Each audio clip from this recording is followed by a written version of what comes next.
गर्भावस्था के दौरान थोड़ा तनाव महसूस करना बहुत ही आम बात है। मन में ढेरों सवाल आते हैं और कभी-कभी रिपोर्ट्स को समझना भी मुश्किल हो सकता है। तो आज हम डॉपलर अल्ट्रासाउंड की इसी जटिल सी दुनिया को एकदम आसान बनाने वाले हैं। ये एक ऐसा सवाल है जो कई होने वाले माता-पिता को परेशान करता है, खासकर तब जब डॉक्टर बताते हैं कि बच्चे का वजन उम्मीद से कम है। और इस सवाल का जवाब जानना बेहद जरूरी है। चलिए इसे समझना शुरू करते हैं। देखिए, वजन के साथ एक दिक्कत है कि ये एक लैगिंग इंडिकेटर है। मतलब ये कि अगर किसी बच्चे की ग्रोथ आज रुक जाती है तो हो सकता है कि वजन के स्कैन में इसका पता 2 हफ्ते बाद चले, और इस देरी में कीमती समय बर्बाद हो सकता है। तो सबसे जरूरी बात यह है कि सभी छोटे बच्चे एक जैसे नहीं होते। कुछ बच्चे नेचुरली छोटे होते हैं, जिन्हें हम SGA कहते हैं, और वो बिल्कुल स्वस्थ होते हैं।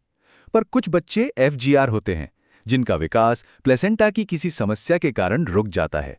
और इन दोनों के बीच का फर्क बताने वाला एकमात्र टूल डॉपलर है। तो डॉपलर सिर्फ एक नंबर नहीं है, ये बच्चे के लिए एक रियल टाइम वेदर फोरकास्ट जैसा है। ये हमें बच्चे की खून की नसों के अंदर झांकने का मौका देता है, ये समझने के लिए कि अभी सब कैसा चल रहा है और आगे के लिए उसके पास कितना रिजर्व बचा है। चलिए इसे एक कहानी की तरह समझते हैं। कल्पना कीजिए कि बच्चे तक पोषण पहुंचाने वाली एक पूरी सप्लाई चेन है, जिसमें 3 बहुत जरूरी पाइप्स हैं, या कह लें कि 3 चेक पॉइंट्स हैं। हमारी सप्लाई चेन का पहला चेक पॉइंट है अम्बिलिकल आर्टरी। ये बच्चे की लाइफलाइन है, जो प्लेसेंटा से सारी अच्छी चीजें उस तक पहुंचाती है। इसे एक पानी के फिल्टर की तरह सोचिए। अगर फिल्टर साफ है तो पानी आसानी से बहेगा, इसे हम कहते हैं लो रेजिस्टेंस। लेकिन अगर फिल्टर जाम हो जाए तो पंप को ज्यादा मेहनत करनी पड़ती है, यानी हाई रेजिस्टेंस। डॉपलर में हाई रेजिस्टेंस का मतलब ही है कि प्लेसेंटा में कोई रुकावट आ रही है। अब आता है हमारा दूसरा चेक पॉइंट, जो बच्चे के दिमाग में है। ये हमें दिखाता है कि बच्चा तनाव का सामना कितनी समझदारी से कर रहा है। एक स्मार्ट बच्चा जब उसे लगता है कि सप्लाई कम हो रही है, तो वो अपने शरीर के बाकी हिस्सों की परवाह किए बिना सारा खून और पोषण अपने सबसे जरूरी अंग यानी दिमाग की ओर मोड़ देता है। इसे ब्रेन स्पेयरिंग कहते हैं। ये एक सर्वाइवल मोड है जो हमें बताता है कि बच्चा अब तनाव में है। और अब हम आते हैं आखिरी और सबसे क्रिटिकल चेक पॉइंट पर। ये एक छोटी सी नस है जो सीधे बच्चे के दिल से जुड़ी होती है। ये आखिरी चेतावनी है। अगर इस नस में कोई भी गड़बड़ी दिखती है तो इसका मतलब है कि बच्चे का दिल अब इस दबाव को और नहीं झेल पा रहा है और डिलीवरी का समय करीब आ गया है। ये सब जानना थोड़ा डरावना लग सकता है, आई नो, लेकिन अच्छी खबर ये है कि कुछ चीजें हैं जो मदद कर सकती हैं। अब हम सिर्फ समस्या पर नहीं बल्कि समाधान पर ध्यान देंगे। ये 3 वैज्ञानिक रूप से सिद्ध तरीके हैं जिनसे प्लेसेंटा तक ब्लड फ्लो को बेहतर बनाने में मदद मिल सकती है। आइए इन्हें एक एक करके देखते हैं। सबसे पहला और सबसे आसान है बाईं करवट लेटना। होता क्या है कि पीठ के बल लेटने से एक बड़ी नस दब जाती है, जिससे बच्चे तक खून का बहाव कम हो जाता है।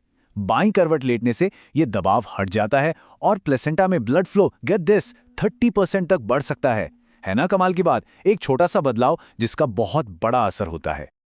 लेकिन हाँ, यहाँ एक बहुत बहुत जरूरी चेतावनी भी है। अगर प्री एक्लैम्प्सिया या हाई ब्लड प्रेशर की स्थिति है तो ज्यादा तरल पदार्थ लेना खतरनाक हो सकता है। ऐसे किसी भी मामले में पानी की मात्रा सिर्फ और सिर्फ डॉक्टर की सलाह पर ही तय की जानी चाहिए। अब बात करते हैं प्रोटीन की। देखिए, प्लेसेंटा को बनाने वाले बिल्डिंग ब्लॉक्स अमीनो एसिड होते हैं, जो हमें प्रोटीन से मिलते हैं। तो लक्ष्य है शरीर के प्रति किलोग्राम वजन पर 1.5 ग्राम प्रोटीन लेना। दाल, पनीर, अंकुरित अनाज और अंडे इसके बेहतरीन स्रोत हैं। अच्छा, इस विषय से जुड़े कई मिथक और गलत धारणाएं भी हैं, तो चलिए कुछ सामान्य मिथकों को दूर करते हैं और सच्चाई को जानते हैं। पहला मिथक, ज्यादा घी खाने से बच्चा बड़ा होगा। सच्चाई यह है कि डॉपलर की समस्या प्लेसेंटा से जुड़ी होती है, फैट से नहीं। दूसरा मिथक, बार बार स्कैन करने से बच्चे को नुकसान होता है। देखिए, आधुनिक मशीनों से खतरा लगभग ना क्या बराबर है, जबकि ये जानना कि बच्चा सुरक्षित है ये कहीं ज्यादा जरूरी है। और तीसरा मिथक, पूरी तरह से बेड रेस्ट करना चाहिए। सच्चाई ये है कि इससे खून के थक्के जमने का खतरा बढ़ सकता है। हल्का फुल्का चलना फिरना ज्यादा बेहतर होता है। जानकारी ही सबसे बड़ी ताकत है।